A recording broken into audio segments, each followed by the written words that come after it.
I will call to order the Personnel Policy Curriculum Committee meeting, which was duly noticed on November 26, 2025, through posting and notification of the press in accordance with Wisconsin 19.84. Notice is hereby given that school board members who are not members of this committee may attend this meeting so as to constitute a quorum of the Board of Education. Any such board member attendance will be for information gathering only and will not result in direct decision making by the Board of Education at the committee meeting. I have to do the safety message, which I had not pulled up from my email, but I'm going to grab it right now and share this great message with you all. It's just revolves around fire safety. Here are a few things to consider. Holiday lights, please inspect cords for fraying or damage before use. Throw away any damaged strands.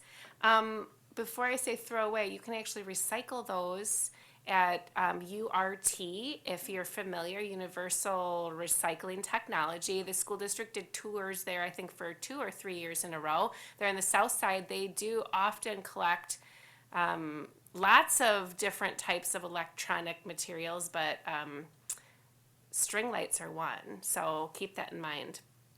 That was something that I added in. So don't necessarily throw away those damaged strands, but recycle them if you can. Plug them into outlets that are not overloaded and turn them off when you leave the house or go to bed. For live trees, if you happen to have a live Christmas tree, water your tree daily to prevent it from drying out, which makes it more flammable. Keep the tree at least 3 feet away from heat sources like fireplaces, radiators, and vents. For candles, place candles at least 12 inches away from anything flammable like trees or curtains. Use flameless candles for a safer alternative, especially around children and pets. And fireplaces, keep fireplaces clean and clear. Use a screen to catch embers and never burn wrapping paper in the fireplace, as it can cause a flash fire. So just some little tips for you all to keep in mind now that we are thinking about, some of us are thinking about holiday lights and trees and candles and fireplaces. All right, moving on to 1.3, motion to adopt the December 1st agenda as presented. So moved. Second. Any questions? All in favor? Aye. A motion passes unanimously. Michelle Hayworth is not here yet. I believe she is coming, but hopefully she makes it. We're moving on to consider moving to full board for approval new course proposal for the 26-27 year.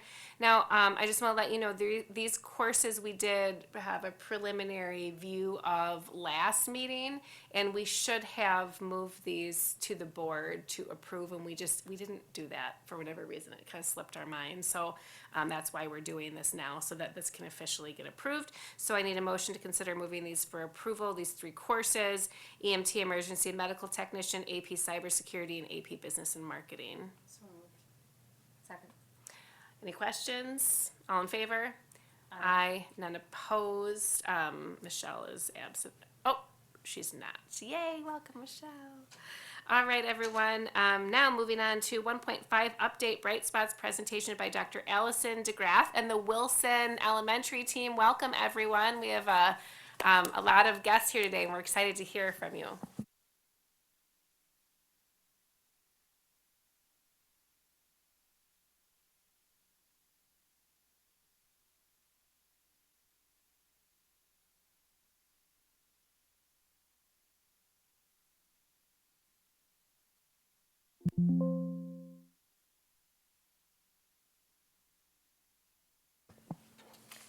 All right. Good afternoon. Today we want to share with you an update on our visit to Steubenville, Ohio. As you know, the Forward Foundation provided a Bright Spots grant that is an opportunity for school leaders and teams to access resources that encourage, promote, and recognize practices that drive strategic goals at the classroom level. So today we're here to tell you a little bit about the visit that the Wilson Elementary team had the opportunity to attend. And during the last PPC meeting, Commissioner Paul shared with you a little bit about the visit, because we were actually at East Elementary School on the day of PPC in November. It's hard to believe it's been a month already. And I just want to say, Dr. DeGraff said that I would have been invited, except for I had to run the meeting, so I couldn't be Correct, there. yes. For sure. So our agenda for today, we want to share with you a little bit about the background of East Elementary School and why East Elementary School was selected and aligned well with Wilson Elementary School. We also want to share with you a little bit about the classroom observations and some of the key takeaways and action steps that have been implemented since the visit, not only in the classroom, but also at the building level. And I also want to share some key takeaways from the district level as well, and then some of our next steps. So I have Ashley Wright here, the principal from Wilson, and she's going to introduce the team that traveled to East Elementary with us and share a little bit about the background. So the down arrow is up. Okay. So with me tonight, I have Lisa Fullerman, who's our academic learning coach, Bailey Pajerski, first grade teacher, Lexi Hoyam, fourth grade teacher, and then Crystal Edwards, our EL teacher.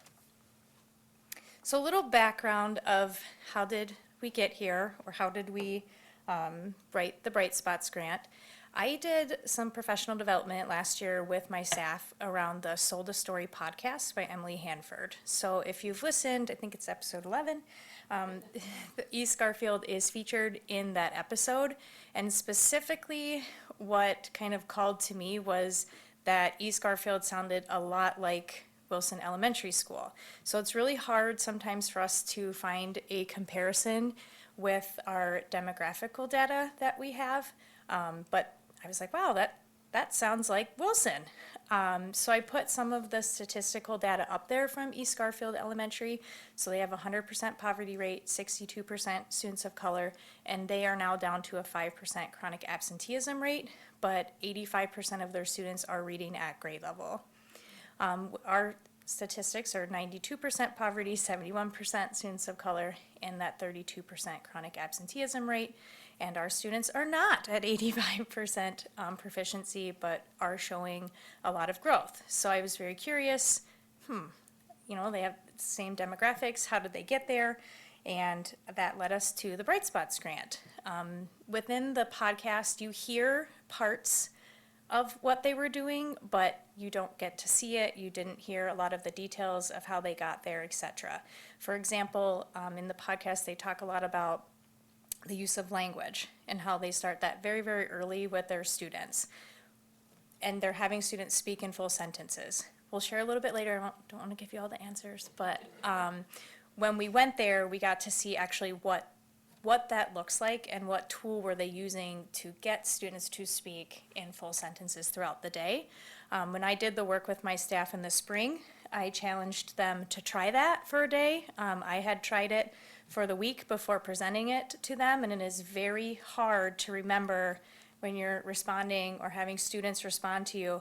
And how would I say that in a full sentence? How would you say that in a full sentence, just with the way that we use language today? So that led us to East Garfield Elementary. We have a picture of the front of the school there, but the part that you can't see is if you would turn around from this picture, what the community looks like where the school is located. It looks very similar to the community that Wilson is located in as well. Right down to on the other side of their school, they have a river, and we have a river. Theirs was much nicer and had a beautiful bridge behind it, but it was very, very similar, what the houses looked like, the demographics of children, even the drop-off line as they were getting dropped off that morning, etc.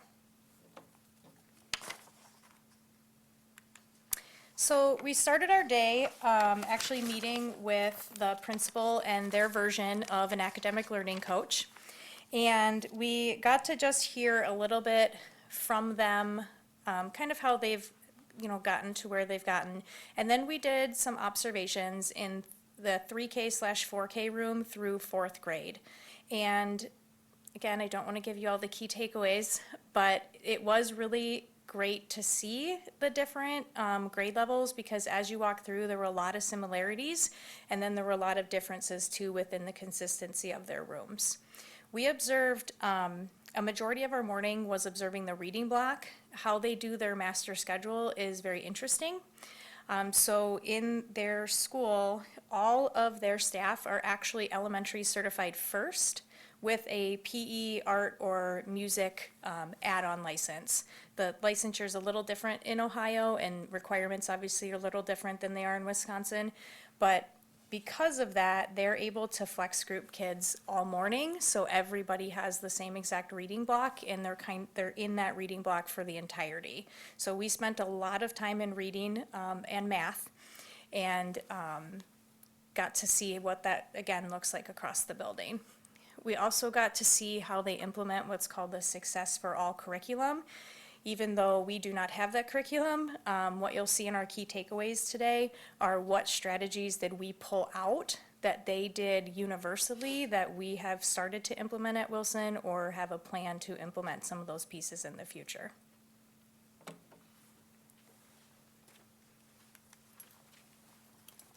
Hello, everybody. I'm Lisa Fullerman. I'm going to share some key takeaways from our visit. So, focus of the whole school was cooperative learning in the little guys, so 3-year-olds through first graders. They have peanut butter and jelly partners where they share what they're talking about, practice learning with each other, and then share it with the class. And then as they get older, they get cooperative teams, so you make a team name, here's my representative, and then they share out, so lots of different language uses there. Like Mrs. Wright talked about, the consistency and routine. Every grade level is doing reading at the same time, then every grade level is doing math at the same time, from little guys all the way up. So I know when I get to school, I'm going to do reading, and then we'll do math, and the day flows along like that. Also, the routine intervention is built into the day in other parts, like in the afternoon. If they needed extra reading or math support, that was done later in the day, but they all had universal at the same time. The master schedule changes. Mrs. Wright had already talked about that. And within the master schedule, kids, the instructional groupings were kind of more flexible than what we have. Based on the Success for All 8-week assessments, kids are kind of leveled into, here, this is the reading group that you would fit with. Then I'm with these 10, with this teacher for 8 weeks, we reassess and then shift them again. So it's smaller groups, but then based exactly where their needs are in phonics or fluency or whatever they're working on that's appropriate for their grade level. And like we said before, everyone is focused on math and reading in the morning, so that's consistent. And all students are responsible for responding, so they randomly pick sticks. You have a name, so everyone's ready all the time, or I have to talk to my partner, and then we'll share it with everyone. So you're accountable and not just there in the class. And it was a constant focus on language because they found a tie between developing vocabulary young leads to better readers, which leads to better writers. So it's all in the goal of making proficient students, which they're doing. And they had lots of community partnerships. So they had, I think, a taco night scheduled for the attendance, and then they have community partners coming in to help them with clothing and just it's a buy-in from everyone to help make the students successful. So, and attendance initiatives, that's a big difference between them and us at Wilson. And it was like, here's your gold football for making it to school 95% of the days, or here's different things that you have going on. So they don't make attendance a barrier, and they have a specific person who, I'm going to pick you up, you're coming to school kind of thing to make sure that kids are at school. Those were our key takeaways. Down is up. Down is up, I think.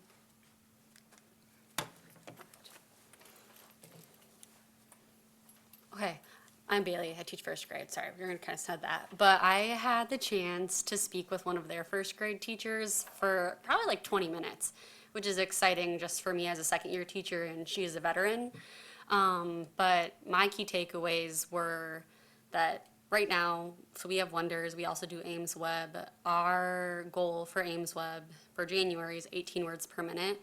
And their goal while we were there for their first graders was already at 22 words per minute. So they have a much higher emphasis on fluency than we do, at least currently, where we are focusing more on grammar, structure analysis, comprehension. But I've sort of shifted my small group so that, especially on like Tuesdays, Thursdays, we're revisiting the same texts and we're focusing on our high frequency words. So we did just start this, it's only been a month. but we'll see how that impacts what they'll do on Ames Web in January. But that was just interesting to see because we're so comprehension focused. But yeah, so we're working on that. And then the cooperative learning, like Lisa said, are in Wonders. So I talked with her about their Success for All curriculum. There's lots of parallels to Wonders, which is what we do for reading with like Big Book and Shared Read. But for first grade, I'm fortunate. I have 10 kids in my class right now. So the partner teams and the cooperative learning is on a much smaller scale. But recently we've been doing partner teams during our shared read. And so like one person is the coach, one person is the reader. They work through read that page, we do it together, and it's just really exciting to see that like they take pride in helping their classmates. It's helping them learn. So my attendance has been spotty, so the goal is to get to peanut butter and jelly so you're with the same person to get a little bit more, I guess, get quicker at that process. But we'll see once ever the snow settles down a little bit. Hopefully some more people come on back. But the other thing, and Lexi will show you, is we have our oral language expectations in first grade. It's harder than you think to keep answering everything in a full sentence, but that's something we focus on a lot during our writing block, but just stretching that out throughout the day is what we're trying to do during math, during reading, making sure we're always, how could you say that in a full sentence? How could you say that in a full sentence? And it's a cupcake rubric, so they're very into it, but it's exciting. They're doing good. My group this year is doing excellent with their writing, so I'm hoping that will transfer throughout our day. But part of that is also turning and talking. We do that throughout our day, collective learning, and just at the carpet, and they're getting better. We're a little distracted. They're 6, but it's going good. And sometimes you get some like interesting ideas, and it's like in our science curriculum right now, it's like accept all ideas. So I sometimes feel like that, but it's nice to hear them talk and connect, and yeah, so everybody's involved in our learning right now. But those are our key takeaways for first grade. I've got my teammate is coming back next week from maternity leave, so I'm sure she'll have even more interesting ideas for how to implement our experience. But yeah, down is up. Hi everyone, my name is Lexi. I teach 4th grade at Wilson. Some of the key takeaways that 4th grade is doing currently is that cooperative learning piece. Some of my newer pictures didn't load, but prior to this, I did not have them in groups. That sounded kind of scary to me with the crew that I have this year. I was a little nervous to give them that opportunity. Coming back, seeing those kids in Ohio doing that, I was like, they can do it. And they are doing it. The second we got back, I switched them into what we call their teams. Each team has a team captain every week. It rotates, so they all have that leadership opportunity, and they are like their point person. They are going to grab the materials for their groups. They're putting things away for their groups.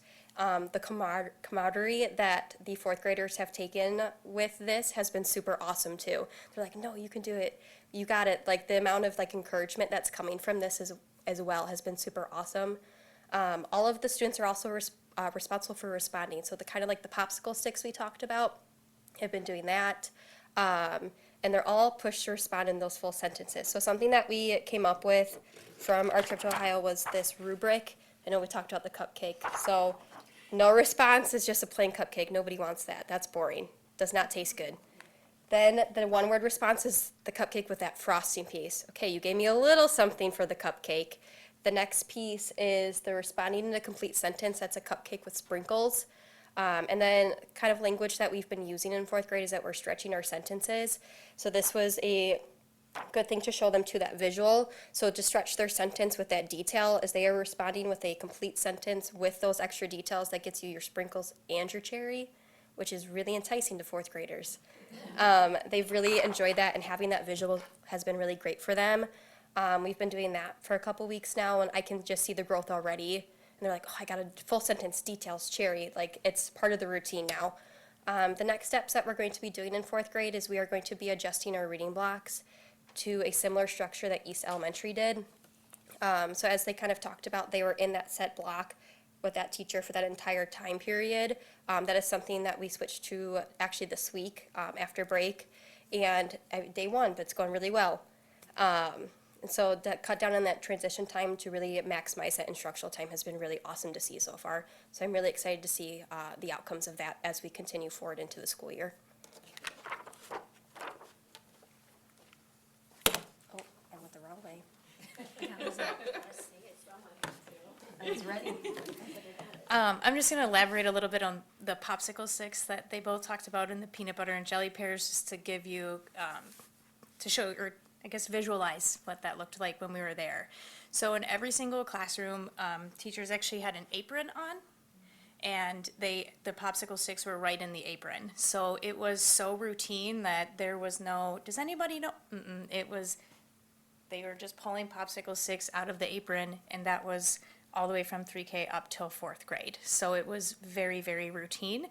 And every classroom had peanut butter and jelly pears. So it wasn't just, well, 4th grade's doing peanut butter and jelly, or 1st grade.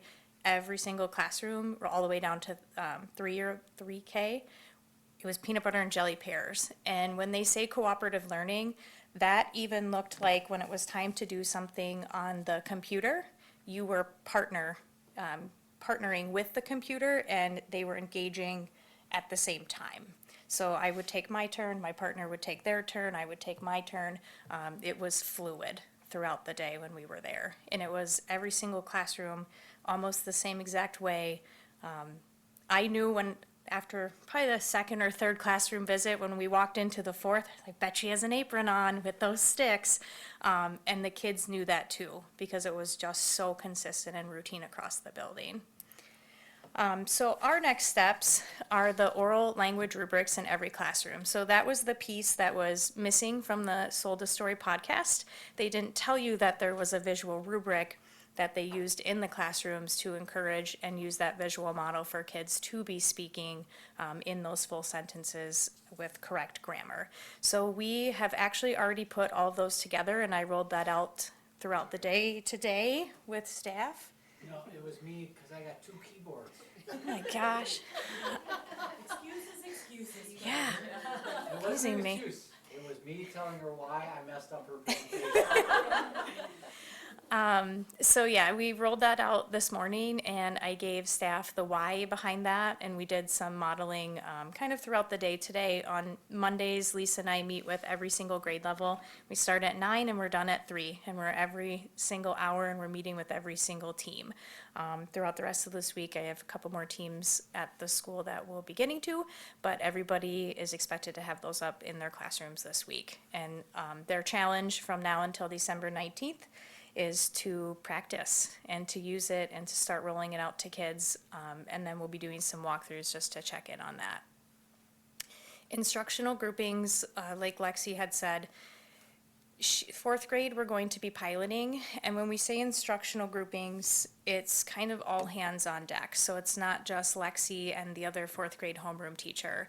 It's, Lexi, 4th grade homeroom, plus our EL teacher, plus our special education teachers, plus our title teachers, and you really look at where other kids are at, and when they're divided for that time, you're really hitting the skills that either are lagging skills or the skills that they might need some extension, et cetera. So it's really, really targeted, which is what they attributed a lot of their success to as well, is really that targeted and consistent instruction.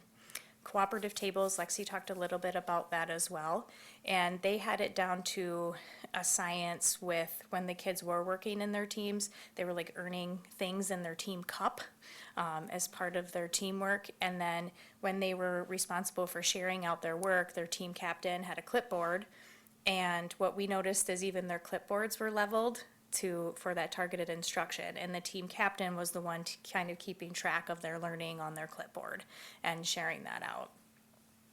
Attendance rewards, Lisa touched on that a little bit. They really did tailored attendance, and they had Dean of, the one interesting thing that I took away is they had that the Dean of Students who really, her job was kind of attendance, that intervention piece, et cetera, and she was all in on that when we were there. We got to see a little bit of that, and it was displayed all around their school. They did have a clothing closet, which is similar to a lot of our schools. The one interesting thing is Steubenville is a uniform district. However, at East Garfield, the students just had to come in red, black, or white. It didn't have to, it's was not a traditional what you would think of uniform. They just had to be in those colors. So their clothing closet, there's a picture on one of the slides, was just essentially clothes of those colors to give to kids who didn't have, which was essentially their whole school. The other big takeaway that I mentioned this today to some of our teams, we're gonna work more on this, is less is more. So when you walk into their classrooms in East Garfield, there is not a thousand things on the kids' desks. It's what they need in that moment they have, and what they don't, they don't. And they hand it to the students as they need it. So when you walk in the rooms, we didn't see giant cubbies on the desks full of all sorts of fun things that you can fiddle with. We didn't see Chromebooks on the back of chairs or big book bags. It was structured, this is our learning area and this is where we do learning and that's why we're here. So that was neat to see, because I think sometimes we do think we need all of these things, and in that instance, we do, but do kids need all of those things in front of them right then and there? Probably not. Probably don't need a giant cubby in front of a 6-year-old when we're trying to do reading instruction. And then success criteria. They had very clear success criteria for kids, no matter what the task they were working on, and all the students knew exactly what that criteria was and how they were going to get there. So that's one thing we started in our professional learning teams last week was short, but we hit it harder this morning, and even changed our professional learning teams and how we're talking in those teams too. We're starting with what is the success criteria that we want for kids, and how are kids going to know that's what we want them to do. Like if they don't know what the goal is, you're gonna get 45 different answers then, because they're going to be creating it on their own. So we restructured what that agenda looks like. We restructured those to include success criteria every single week for students.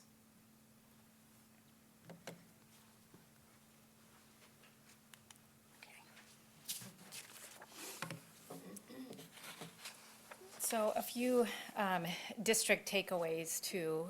I'm glad I had the opportunity to attend, because there's also things that as a system or district level that are important to think about too. So one of the things that they do with their substitutes is they have specific substitutes just for East Elementary School who go through the entire reading training program that a teacher would. So, where we might have 2 days or 3 days of training on how to use the Wonders resource, their subs go through that. So that there's really a seamless transition if a teacher is gone.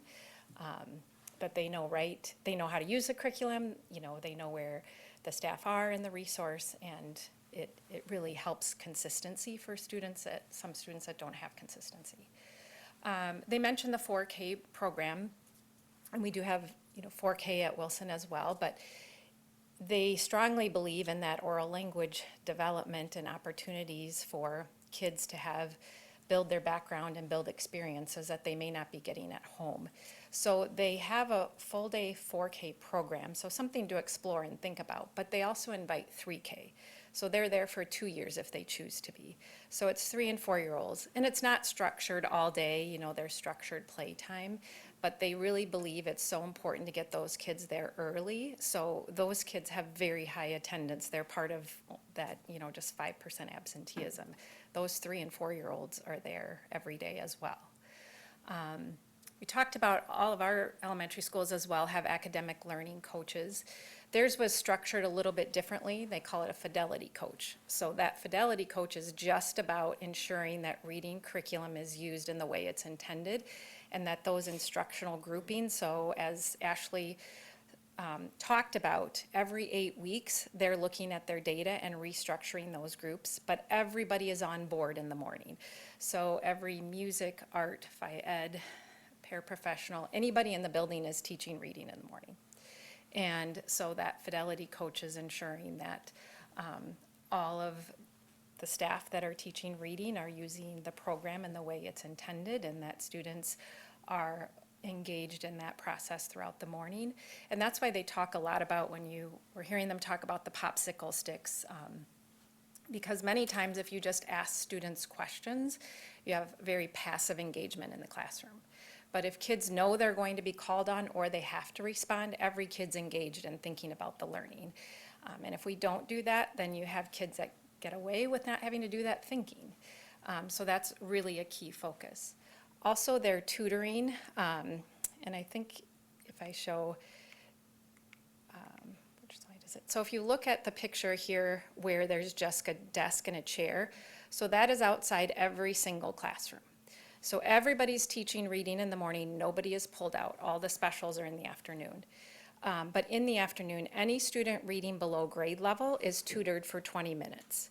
So they bring their highly trained tutors, kids from the university, and all their paraprofessionals do reading tutoring in the afternoon. So they're not in the classrooms because a lot of them are in specials. So, you look down the hallway and you see that table and chair, and all of the lessons are right there at that table. So whatever kid comes out, you grab their bag. So it's specifically designed for that student. So, we do have reading core that's been extremely helpful. That's pulling our kids out reading below grade level, but they've just taken it to a whole nother level as well. And then again, attendance incentives. They shared some of the attendance incentives that are used at East Elementary, but those could be used across the district. They really kind of have like a platinum, gold, silver, and bronze level for every classroom that they're trying to earn, and they actually have it framed in those colors if that class reaches those, that specific level. And so there's a lot of things that, we can continue to do to build on the attendance incentives that we already have. So again, I just want to thank the Forward Foundation for the opportunity to allow Wilson Elementary to attend East Elementary School and learn about the practices that they can bring back to Janesville to continue to help accelerate their growth. I also want to give a shout out to Wilson School today too, because they, on their state report card, as you know, moved into meets expectations. And one of the areas that moved them there is their target group. And so they've made one of the largest gains we've ever seen. They went from 33.2 to 62.5, so almost a 30-point gain in growth. So I want to give a shout out and thank you to all of these teachers here and the entire Wilson staff that, everyone contributes to helping students. And I also want to point that out because they've started to really accelerate their growth, and hopefully this is another launching point to bring in new tools and practices that will continue to accelerate the great growth they've just recently had in their school. So we want to just take a minute if you have any questions. Of course, I could keep talking and stand up here and talk about it for a long time, but I know other people want to get to dinner and stuff tonight, so.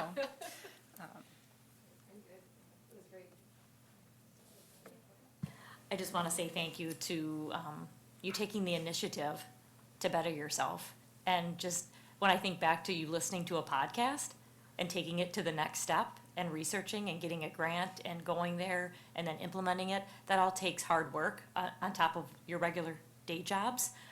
So I just appreciate the extra hard work and effort that you all put in to making your school a better school. And congratulations on that gain on your report card, because that takes true effort and dedication on all levels within a school district. So thank you for your leadership at Wilson Elementary School, but thank you because that all trickles down to every segment of those that work within your team. So thank you. And I am one of the new people on school board, and I was all excited when I heard this podcast, and then I came in like, oh, I found this podcast, and they're like, oh, we're already been there, done that. We're ahead of you. And so I was so excited because I felt like it was like an epiphany when I listened to the podcast. I think most people feel that way. So I'm thrilled that you guys are doing this, and I'm so happy that it seems like you've learned a lot while you were there as well. Clearly you were already doing some amazing things, like they said, with your report card coming out. But I guess I would like to know kind of what can we do I think community buy-in is a big piece of this, and from listening to the podcast, and so how can we help you all, in that way? And also, are you feeling confident, Allison, Dr. DeGraff, with the Wonders Reading Program? We can implement the Wonders Reading, we are doing the Wonders Reading Program, but we can make it successful with that as well? I do, and I think without asking the question, the teachers brought that up when we were in the classrooms on the site visit, that there were so many connections and correlations to the Wonders curriculum. And I think the first thing that the principal and their fidelity coach said to us that day is, we've been doing this for 7 years, so some people come to this visit and think, oh, we're just gonna take what they do today and do this in our building, but you have to take what works for you, and how can you continue to build on that and improve the practices that you're doing. So I do feel there's a very high correlation between the two curriculums. Are there areas that we can improve upon that we found on the visit? Yes, but I think the core of it is there. Great question. One more. How did you feel their math? We talked a lot about reading, and the podcast talked about reading. How did you feel, what did you see in the math section of things? Because we need to work on that too. Yeah, really, the math was, I guess the structure was the same, as far as they did those instructional groupings in math too. So every student, was in a group based on what their data indicated. And when you have so many hands on deck in reading and math, the groups are small. And so I think that helps as well. But the math program, I would say actually Bridges is probably a little stronger. It was more of a traditional program, but I think because, they're so intentional with their groupings and small group structures that we could make some of those changes in Bridges as well. But I felt ours is a little bit better balance between that conceptual and procedural learning in math, and theirs was a little more, or very procedural as well. Would you? Yeah, it was very similar. So. So when you referenced all hands on deck, it's based on that scheduling that you referenced, right? Because of the way they structure their certification of teachers, that they could have all those hands on deck, which is not what we have in Wisconsin. I found that very interesting, that they had all elementary, and then Phi Ed, music, art. I mean, Yes, I asked. So I Yeah, was that's fun really with all the interest- organizational questions when we were there. because we talk about our staffing, and how could you do that? We Correct, couldn't. you can't. couldn't. So I specifically asked that, and I asked what the required minutes were for specials, because I was already thinking that when they were talking to us, like, there's no many hours in the day, and I don't know how you're doing this. They're only required to have 30 minutes a day of special area. So kids only get 1 30-minute a day, either art, music, or Phi Ed. And their social emotional learning is all built into their classroom, so that's not a separate taught class necessarily. It's built into the homeroom structure. Or even everything there, like the peanut butter jelly. It's all about building those soft skills too, because these kids, the kids are coming in without some of those, so it's always about taking turns and how do I give positive feedback to the other person and how do I share. It's just part of the social emotional curriculum and how to be a good human. And she did say, as soon as I asked that, the principal said, and this is where every principal that comes in here gets tripped up when I say this. And I'm like, well, what do you got? And I said, oh, yep, that's why they would get tripped up, because just state requirements are different. However, with that, so at Wilson, I shifted my master schedule where my older students actually have specials in the afternoon now, so that we can maximize that learning in the morning, because with younger kids, it's a lot easier for a first grader to have a movement break in the afternoon or have an extra recess or get that movement in. It's more difficult, actually, for our older students to stay on task in the afternoon. The stamina, they're more on point in the morning. So I maximize that just with how I do my master schedule too, in a little bit of a workaround.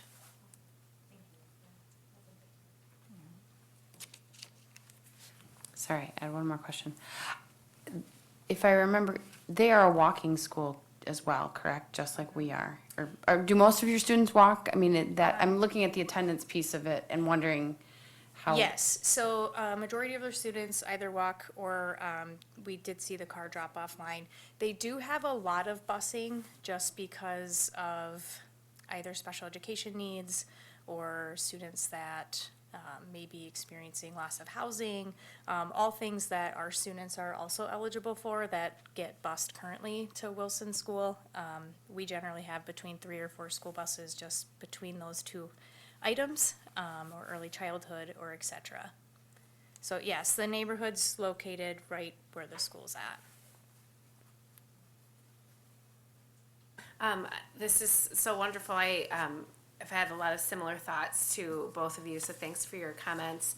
First, I have to say this. I used to be a teacher, and I use popsicle sticks, and Taking you back. It is, and I taught secondary, so middle school and high school, and when I last was in the classroom, it was high school, and it was so cute because at the end of the year, most of my students wanted to take their popsicle stick as a souvenir. So it's just like bringing me all of this classroom stuff back. It was cute to see. I'm glad people are still using those popsicle sticks because it was a really great classroom management tool for me. How were all of these individuals, were they chosen? Were they asked? I so appreciate you all taking your time, all of you, going and doing this, because it was several days that you had to go and fly, right? I did a drawing, no. Popsicle sticks? Based on attendance. No, I'm just kidding. Yeah. A lot of these guys are also on our sale team, and there's some of, they make a lot of gains in the positions that they're in, and they're very passionate. So if there was one takeaway for me personally from the principal and coach, they were passionate. So even talking with them, I was like, oh, these are my people.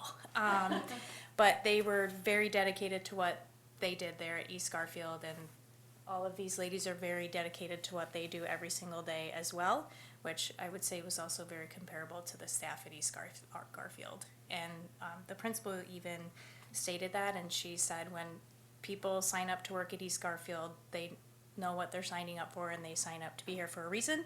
And I would say that is very true of all 4 of these ladies and why they chose Wilson Elementary School. That's fantastic. I love knowing that. I had the question about the licensure, and so are PE teachers doing reading? And, I often think about that here, not that PE teachers should be reading, but, sometimes with our special area teachers, they get shifted around based on whatever the numbers are in that year. And I know that can be really challenging. And one of the reasons why it's challenging is I think of my own kids at our elementary school, and my oldest child had some more consistency with music program, and my youngest has had very little consistency. It is a different teacher each year, and that is okay. But we've also had the same art teacher. All 3 of my kids have had the same art teacher going back for like 15 years now. That's an amazing amount of relationship building, not only with my children, but with our family as well. And so I'm always thinking of ways, how can we improve upon that when we are shifting around numbers? And so, I just think, like, is there something, I know that the state licensing is one thing for our special area teachers, but is there something else we could do to incentivize those teachers to be placing a music teacher at one school and saying, we would like you to be at this school, and there may be some extra assigned duties, but we need this from you? I don't know if that is an answer, but I sure would love it, if my kids didn't have to have a different music teacher every single year, because that's just challenging for programs.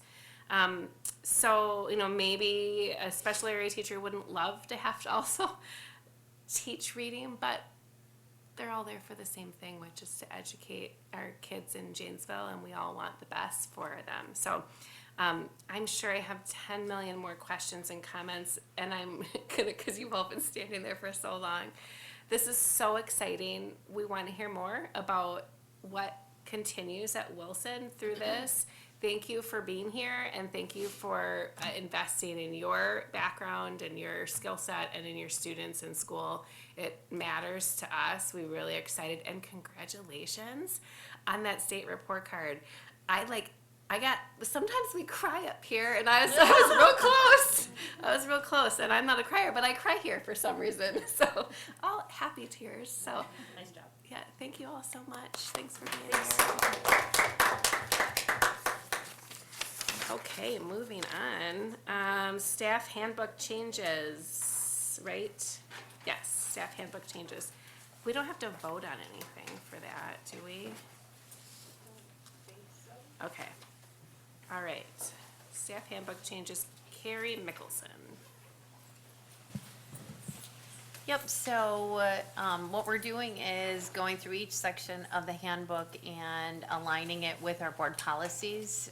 We noticed that we had some things in the handbook that didn't coincide with what we had for the board policies. So really just aligning all of those together and then making it flow a little bit easier to find the information that's in there. So this section that you guys have in front of you is with regards to all of our employment practices. So anything that's legally or law abiding is in that section.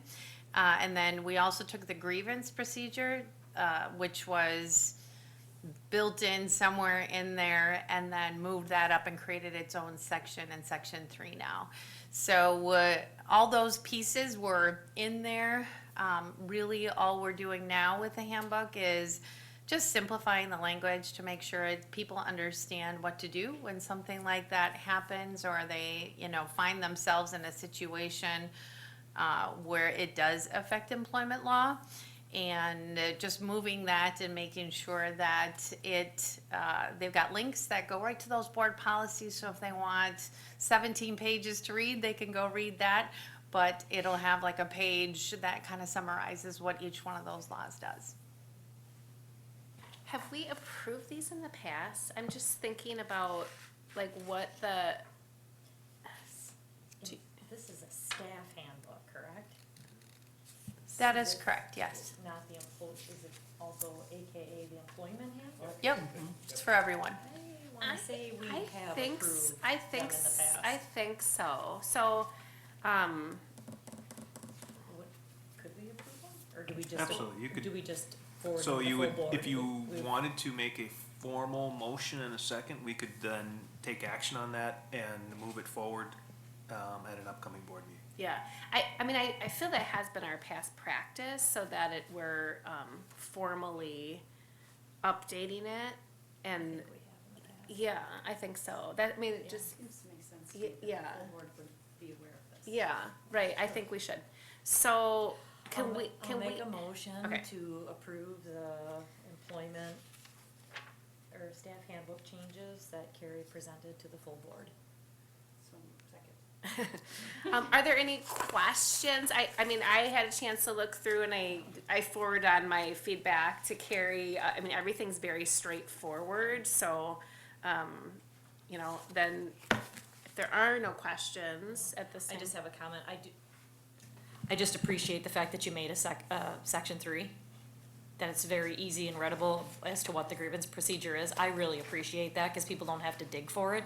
And second, I appreciate the links to the board policy, because I think that's in these times, you have to make things easy, and that's easy for people if they want more information. Here's a general overview, there's the link to the board policy if you wanna read the 17 pages. So, thank you. Thank you. This is very concise, which is very nice, and very user-friendly, I feel like. Thank Thank you you. for that. Yeah, I agree. Okay, so let's vote then. All in favor? Aye. None opposed. Commissioner Hayworth had to leave. So this passes. Move it on to full board. It can go on consent agenda in the future. Thank you Thank you. for that. Appreciate it. Thanks for your work on that, Carrie. We look forward to more updates each month, right? More or less. Well, and I do feel like, now like I did read it, right? Moving on, Health ESU presentation, Jamie Brown. Thanks.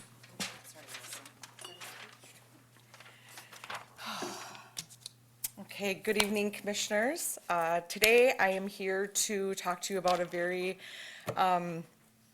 a new program that I'm very, very excited about, so if I'm bouncing all over the place, just bear with me. So, generally, I'm up here talking about increases in MLRs, so I'm excited to be up here about this today. So, going to provide you with an overview. I know we've kind of been through some of this information before, but we'll talk about the insurance broker process and then introduce Healthiest You to you. So back in November of 2024, we did go out for RFP for our health insurance brokers.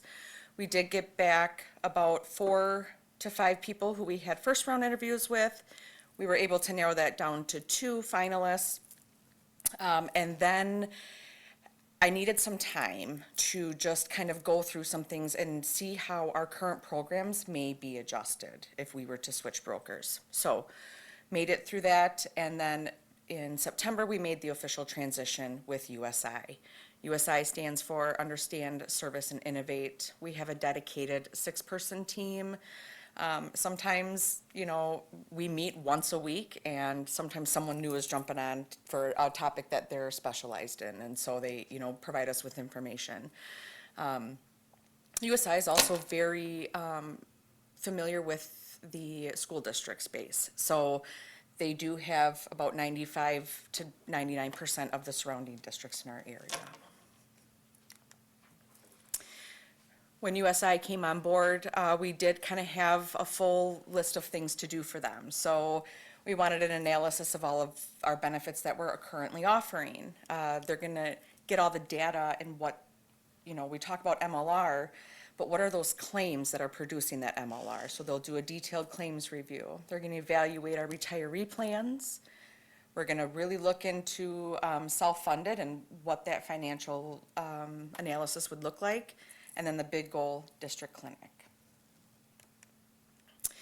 So they also hold these meetings, and you attend these meetings and they bring in, Mercy and Dean and all these other things that we can look at. And what I noticed was that a lot of school districts had these little, I want to say, pockets of benefits for their staff. So for example, whether they had an on-site clinic, near-site clinic, shared something, had some sort of program that was low cost to staff. So that's what I tasked USI with, like, what can we get for our staff? So what we did is we went out and we found Healthiest You, okay? And Healthiest You is 100% virtual. It will cost our staff nothing. It will not cost them anything. It will be zero cost no matter how many times they use it throughout the year, okay? There's no limit on visits, and it's quick treatment, and I'll get into that in just a second. So when we were looking at something, we wanted something comprehensive that could meet the needs of a majority of our people. So general medical services that is offered by Healthiest You. This would be your ear infections, pink eye, I have a cut, do I need stitches, things like that. 100% of people who call in will be seen that day, okay? The next 2 pieces are what really sold me on this. Number 1 was the mental health piece. They will see our staff within 7 days. So right now, I want to say you're looking at probably a 60 to 90 day wait to just get in. They have staff on site for to prescribe the medications, because sometimes you have to have a different doctor to do that. So they are on site. They help you with your management. In addition to this, it will help children as well. So all of these programs are extended to spouses and family members. It's just for those to receive the mental health services, they do need to be age 13 and above. There's just some legalities with that otherwise. Dermatology, the one thing about mental health too is that if you start seeing someone and you get into a routine with them, you can schedule your care with that person then moving forward. You get to have that established care. So I thought that was really important for that. Dermatology, this would be more of a program where you take a picture of something and you're gonna send it to your doctor, and they're gonna get back to you in the next 2 to 3 days about maybe next steps or what you should try. Some other services that they offer nutritionists on site. So whether that would be, something, if we're looking down the line to incorporate, health risk assessments and things like that, this is something that we can use to our advantage and to be able to provide resources for our employees. Expert medical opinions, if you are told that you need a knee replacement and you're like, I just don't know if I need that, you can send all of your medical information to these doctors. They will review it and let you know what their opinion would be of this. The other piece that's not up there is some things that they offer is physical therapy. It might not be, there with them, but they will come up with a regimen for, what area you would need to work on. So that is another big key there. So, I want to talk about what will Healthiest You cost the district. So approximately, this will cost the school district of Janesville $125,000 a year. Okay. And how will the district pay for this? So one of the tasks that we handed to USI was, let's look and see where we can, make sure that we are getting the biggest bang for our buck for anything that we're offering. So they were able to go through and adjust administrative costs to programs that will allow us to have a budget neutral benefit. And so we will use those funds, and that is how we will pay for Healthiest You. So there will not be any disruption to the budget and what is currently planned right now. Tell me a little bit more about those cost savings and where those came from. Yes, so I will say that a majority of those cost savings will come from the Family Advantage Health Plan. And where were those saving dollars going for? I mean, there was cost savings there and they were going to another bucket, and now you're taking them from that bucket and putting them to pay for this. So where were they going now that you're pulling them out? Yep, so they were going to pay for the administration fee to administer the Family Advantage Health Plan. What we are doing now is we are actually transitioning the Family Advantage Health Plan to our, to a company called EBC. So the whole program will be managed by a separate company than what we are currently using. And that cost savings is what's paying for the Healthiest You. Yes. Gotcha. Thank you.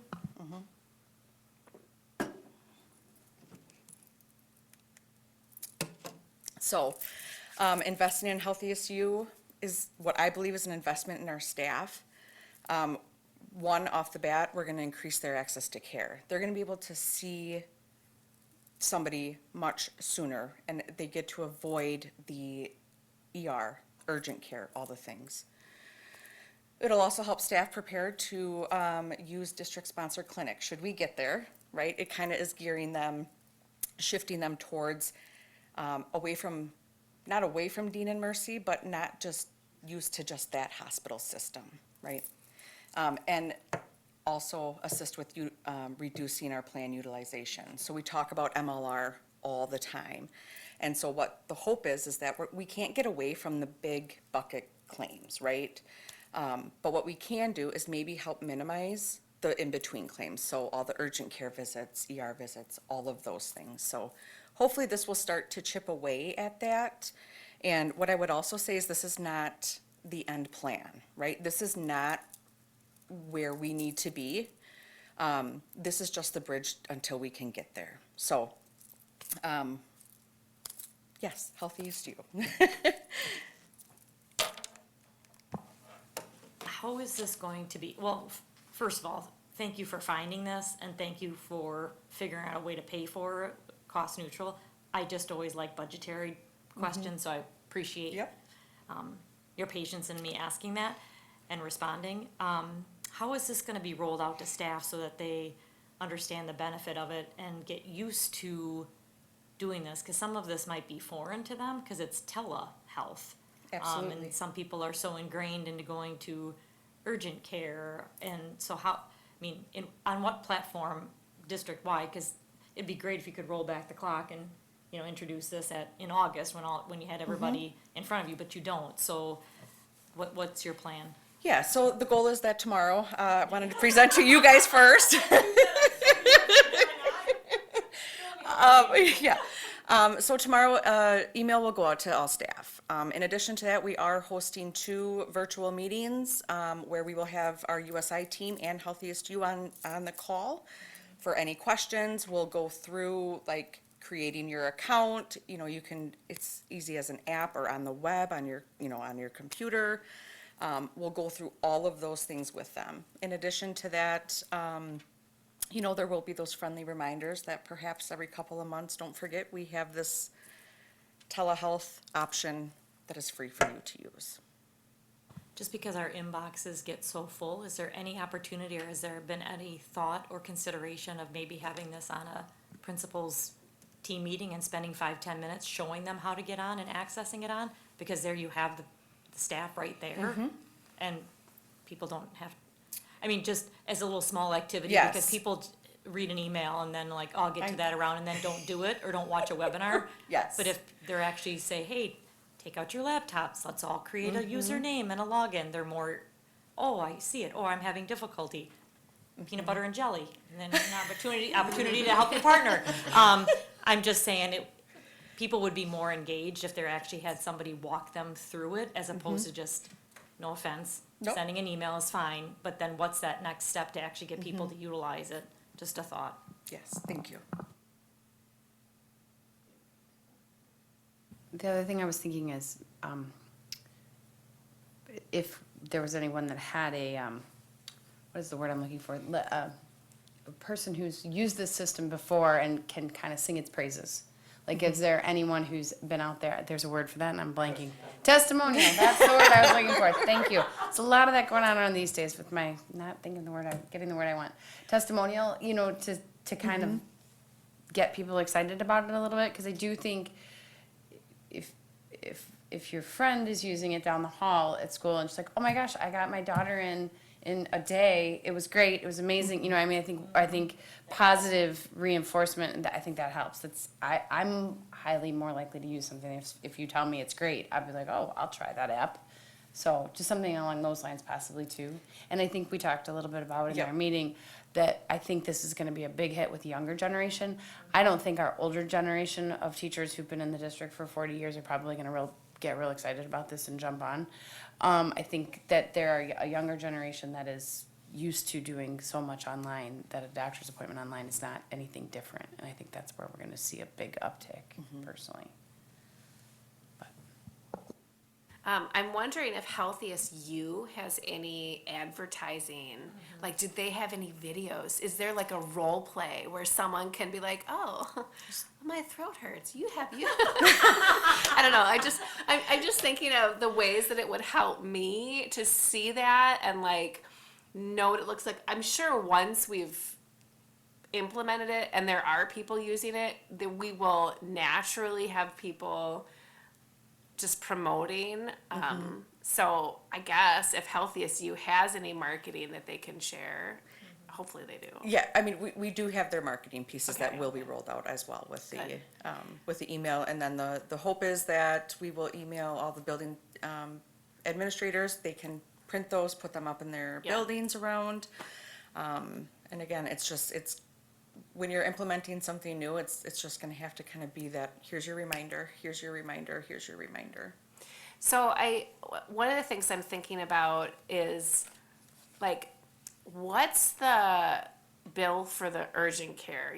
What do people in our plan? And so just as a comparison to say, okay, if you go to the urgent, let's just say you're not feeling well and because you were teaching all day, you couldn't schedule an appointment, you couldn't get in to see your doctor, and it may take 30 days to see your doctor anyway, because it's so hard to get in to see people. And so then a lot of times people will be going to urgent care to get like a throat swab or something, or, whatever it would be. Obviously they can't do that with a virtual, but Here's my bee sting. But- Here's my picture of my bee sting. But like that price breakdown, because I think knowing, oh gosh, I could save $500 just out of my own pocket. So, if our staff are saying, well, what's in it for me? Well, that could be what's in it for you, that you aren't having to pay some of those out-of-pocket things for things that you could get this free care for in a much faster, quicker manner and get still quality care. So I'm just thinking about like sharing those scenarios of, okay, you go to the ER for or urgent care for this. Obviously, there are things that people are still going to need to receive emergency medical care for. But I think we've all been in scenarios where we couldn't get into our doctor and the other option is going to urgent care, and that's a much more expensive bill. Yes. So if we don't have to do that and there is an option, we haven't had an option before. So if there is this stepping stone that's free to the consumer, AKA our employees, I think that's fantastic. So let's spell it out. I so appreciate, I know you've been working so hard on all of these pieces, and you've really, really done a lot. It's exciting to see this. I can't wait. I feel like there could be some role playing on the stage at Craig High School next year. Don't you think, Miss? I could just see a patient, Mr. Holzman, sitting there not giving a vaccination. This just goes back to a previous conversation. I'm sorry now I brought it to the meeting.